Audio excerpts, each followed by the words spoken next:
The CIA assassinated your first popular leader, Mr. Lumumba, and then installed another dictatorship for the next 30 years.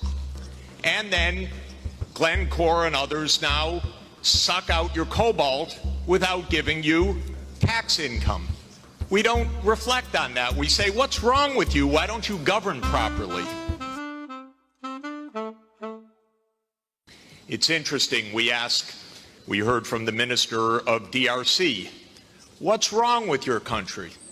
Well, we don't even start by saying the King of Belgium created a slave colony for 30 years. The government of Belgium ran the slave colony for another 40 years. The CIA assassinated your first popular leader, Mr. Lumumba, and then installed another dictatorship for the next 30 years. And then Glencore and others now suck out your cobalt without giving you tax income. We don't reflect on that. We say, what's wrong with you? Why don't you govern properly? And so we have a system, but we need a different system. We cannot turn this over to the private sector. We already did about 100 years ago. Not only to the private sector with the U.S. military behind it, with the defense of these property rights in the minister of Honduras's country, where United Fruit ran the country for a long time. And their attorney was the foreign minister of the United States, Secretary Dulles, and his brother was the head of the CIA and overthrew the next door neighbor, Mr. Arbenz, to make sure that United Fruit could have its property. So we have a system, but we need a different system. And the different system has to be based on principles of human dignity in the Universal Declaration, principles of sovereignty, principles of economic rights, because these are not nice things to do. In 1948, all the government said that food is a right, social protection is a right, not a nice thing, not a pleasant thing, a right. That was 73 years ago. The SDGs are nothing more than our generation's attempt to honor the Universal Declaration of Human Rights. I come from a country that not only doesn't care about the world's poor, it doesn't even care about its own poor. 1 in 7 Americans is hungry right now, and they don't care. I mean, the poor people care, but one political party, all it cares about is cutting taxes for the rich and filibustering any solution. So we're in a world that's really tough. The private sector is not going to solve this problem. I'm sorry to say to all of the private sector leaders, behave, pay your taxes, follow the rules. That's what you should do.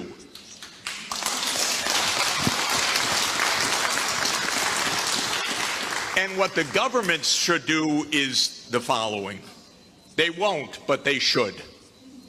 First, the G20 should become the G21 by inviting systemically the chairperson of the African Union and the African Union to be the 21st country. The European Union is a member of the G20 as the EU. If you add the AU as the 21st for the G21, you add 1.4 billion people to representation at that crucial event. That will change decisively the discussion, because 1.4 billion people are not at the table for finance right now, and they need to be. So my first recommendation is the G21. I love the G20. Add one seat, 1.4 billion people with the AU represented. Second, we need an order of magnitude change of development finance. The rich countries just borrowed $17 trillion for COVID. The poor countries, nothing. Because the rich countries can borrow at 0, and the poor countries pay 5 or 10% coupon rates or have no access at all.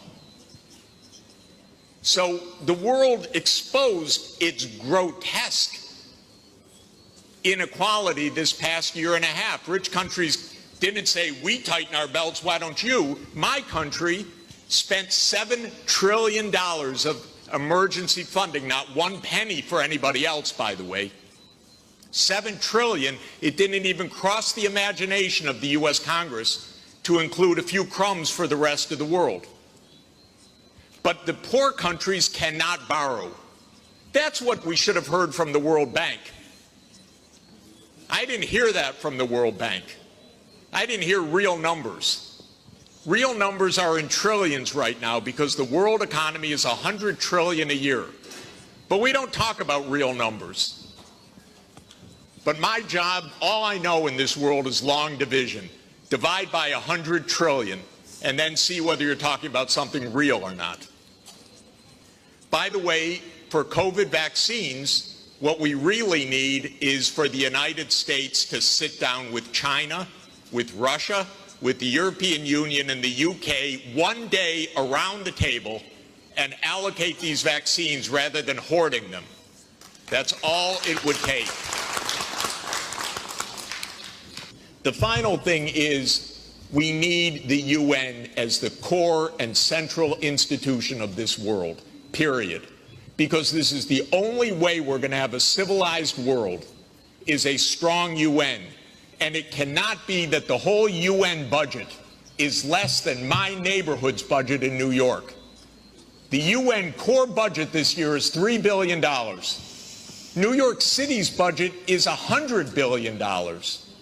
And then we say, why don't things work well?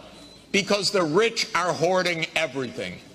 Final point, rather than our 3 billionaires going in space, well, they could go into space and stay there and leave their money behind. That would be one idea.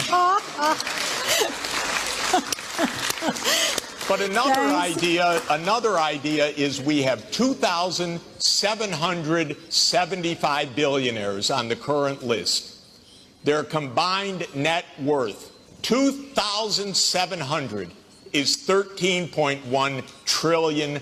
Now, I have it on good authority, you don't need more than $1 billion to be comfortable. But they have an excess of $11 trillion over just the $1 billion. So we should be taxing that and having a civilized world. Thank you. Jeffrey Sachs. This was Jeffrey Sachs setting the tone.